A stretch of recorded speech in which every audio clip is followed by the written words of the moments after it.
Muchas gracias. Primero quería agradecer a la organización la posibilidad de dar esta ponencia aquí.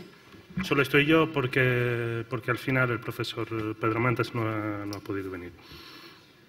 Es un trabajo que está en obras, digamos, y que queremos hacer en dos partes distintas, una por parte de Pedro y una mía. Ahora, como es un trabajo en desarrollo, voy a leer solo algunas reflexiones teóricas iniciales y, si me da tiempo, presento algunas imágenes de un PowerPoint.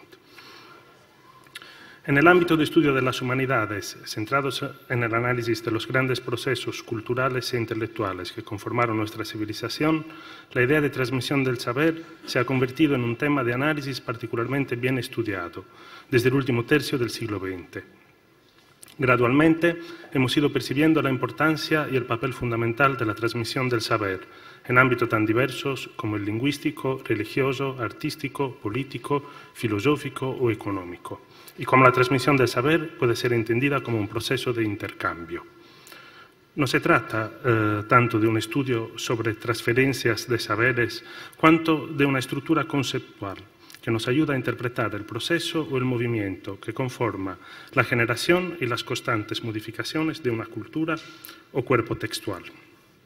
En este contexto, hoy se acepta que los conceptos de transmisión, traducción y transformación puedan ayudar a descifrar una gramática cultural histórica compartida.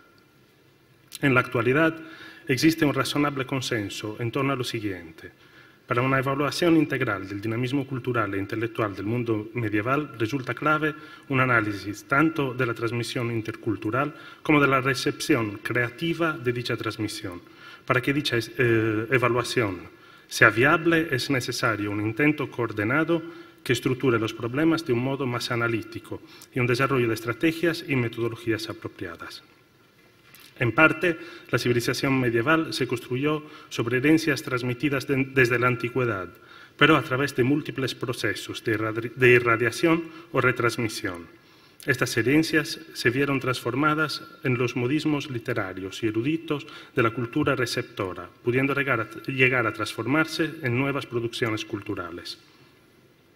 Pero si algo así ocurrió en el contexto del cristianismo latino y griego, el mundo árabe islámico y las comunidades judías de la Edad Media, ¿cómo podría escribirse una historia intelectual de la Edad Media que pudiese estructurarse por medio de los procesos a los que hemos aludido, en lugar de haberse configurado en torno a los periodos históricos, la geografía, los géneros, las lenguas o las divisiones religiosas?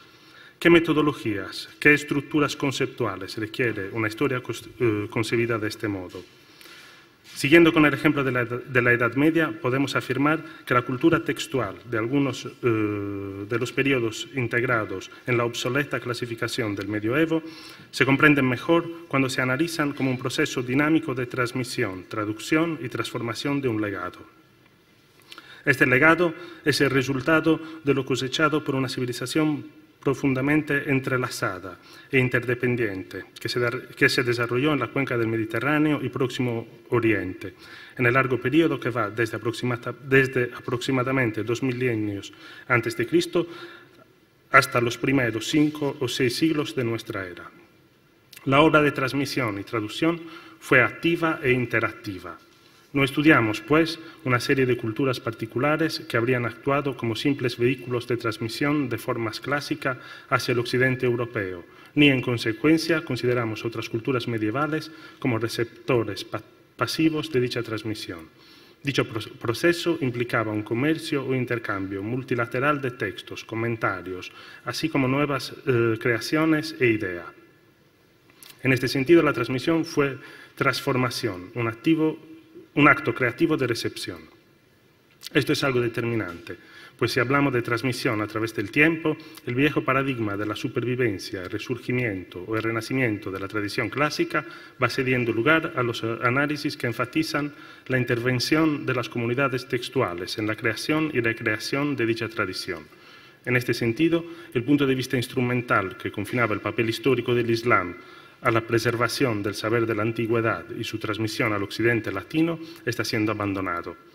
En la actualidad estamos comenzando a comprender mucho mejor los complejos mecanismos a través de los cuales las reformulaciones árabes interactuaron con una cultura medieval latina que se encontraba equipada de sus propios modos de seleccionar y reconvertir aquello que consideraba que estaba disponible para la transmisión y a la que, por tanto, le costaba muchísimo esfuerzo poder asimilar cambios de enfoque tan distintos de los propios. No obstante, en la Edad Media, tanto las comunidades cristianas como árabes y judías se embarcaron en procesos similares de selección de textos, ideas, información, formas y contenidos literarios de la antigüedad, traduciendo dichos materiales directa o indirectamente y transformándolos en algo útil para su contexto cultural particular. Estos procesos se enriquecieron, volviéndose todavía más complejo, cuando las tres culturas intercambiaron sus experiencias entre ellas, un intercambio que activó un segundo nivel de selección, traducción y transformación de los materiales recibidos de una cultura hermana.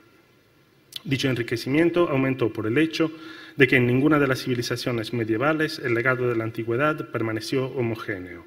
Por ejemplo, los debates dentro de las comunidades cristianas, judías e islámicas en torno a la relación de la filosofía griega con sus tradiciones religiosas. Es más, cada cultura aportó sus materiales, enfoques y las expectativas que se derivan de culturas no mediterráneas o que no procedían de Oriente Próximo, pero que habían sido absorbidas a su ámbito. Piénsese en el caso de la Persia con respecto al Islam. Nuestra investigación se centra en algunos de los procesos de intercambio que acontecen en la Sicilia del siglo XII. En principio, el contexto cultural del Reino de Sicilia y la corte cosmopolita de los reyes normandos pueden concebirse como condiciones favorables para que la isla jugase un importante papel como centro de transmisión e intercambio de saberes. Sin embargo, la historiografía actual tan solo concede a Sicilia un pequeño número de traductores identificables. Recordamos Enricus Aristippus, Eugenio de Palermo y los traductores anónimos del De Lucis Stellarum de Al-Sufi y del Almagesto. No obstante, hoy se investiga la existencia de un grupo más nutrido que desafortunadamente ha quedado olvidado o históricamente relegado. Disculpen. Desde la corte nunca dejó de promoverse la llegada a Sicilia de intelectuales y científicos, tanto griegos como árabes. Piénsese en Alidrisis o en Nilos Doxopatros, por ejemplo. Y es posible que en el ambiente cultural e intelectual de la isla, fuertemente arabizado y helenizado, simplemente no se sintiera la necesidad de desarrollar una política sistemática de traducciones. Al mismo tiempo, los reyes normandos reconocían al mundo islámico y al mundo griego como los referentes, griego por bizantino, como los referentes del panorama cultural más avanzado de su época y aspiraban a que su reino formase parte de ese marco cultural. Como en la isla de Sicilia el árabe y el griego eran lenguas de uso frecuente y el fenómeno de las traducciones podría implicar una alteridad no deseable, tal vez por ello no se desarrolló una política sistemática de traducciones. ¿Hasta qué punto los reyes normandos consiguieron promocionar el avance científico y cultural de su reino? En Sicilia y al sur de la península itálica, los intelectuales del occidente latino pudieron encontrar distintos centros de conocimiento científico, de estudio y de acceso a manuscritos griegos y árabes, como sugiere la presencia en la isla de estudiosos tan destacados como Adelardo de Bath o el propio traductor del Almagesto. Esta sería más o menos la parte sobre los textos y sobre los traductores que desarrollaría Pedro. Yo haría otra parte de análisis histórico-artístico o de la arquitectura, un poco adoptando este punto de vista de esta asimilación creativa de una traducción que siempre aporta algo a lo que traduce. En particular, a ver si estoy... Sí. Y en particular,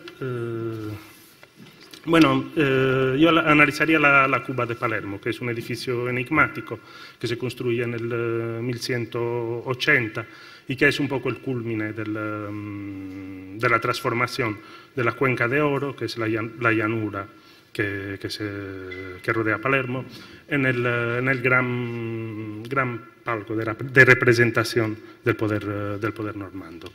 En la Cuenca de Oro se encuentran numerosos palacios normandos, algunos famosos como la Alcisa o la propia Cuba en cierta medida, y otros menos famosos y casi olvidados, como el Uscibene o el Palacio de Altofonte, o bueno, la Favara, que últimamente sí se está escuchando más.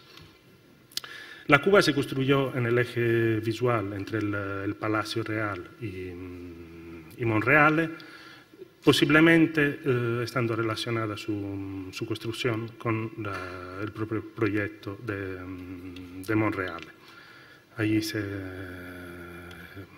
encontraría el palacio, esto es lo que queda actualmente. Y bueno, estudiar la Cuba es un poco